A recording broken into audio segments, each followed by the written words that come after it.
Hi all, this is Papaya with Papaya Pythons, here to share with you our girl Bongani's first clutch.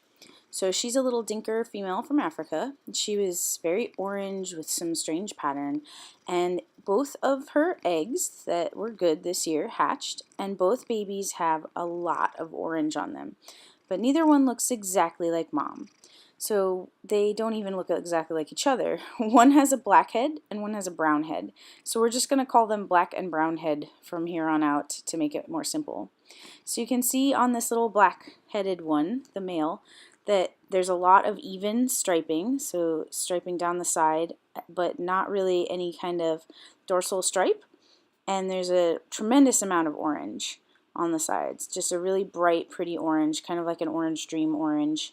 And a little bit of blushing in that side pattern, kind of towards the belly. And the tail pattern looks pretty irregular on this one. Now on the little brown head, which ends up being a female, the tail is a lot cleaner, but the sides are still bright orange, and there's still a lot of striping and a lot of blushing on the head, and really not a lot of blushing throughout the black parts of the pattern. A little bit here and there, but not a lot, and no dorsal stripe. Now if we look at mama snake, we see that there's a lot of blushing in the side pattern and a lot of orange still, even though her orange has faded a lot as she's gotten bigger. And she has much more of a solid stripe down her back. And she also has a very blushed out brown head, kind of like the female. But she definitely doesn't look just like them. But they do share a lot of characteristics, especially that bright orange color.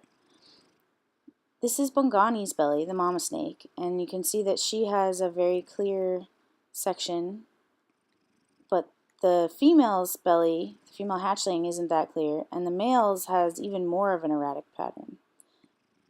And then when you look at their sides, you can see that there's a lot of difference in the way that their side stripes look.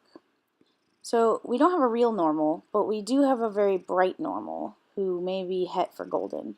It's also a 2016 hatchling, but it's the closest thing we have to a normal hatchling. So you can see that normal is all the way on the right, and it has a more brown blushed skull also. So both hatchlings this year are darker, and both hatchlings are much more orange and have much more regular side stripes. This is a little brown head female in the same frame with our normal male, and this is a black head male. What's weird is that they don't look alike. So it may be a recessive thing, or it may be multiple genes at play. We plan to breed the male back, both to his sister and his mom, to figure out what this is. Follow us to keep up with all of the latest details.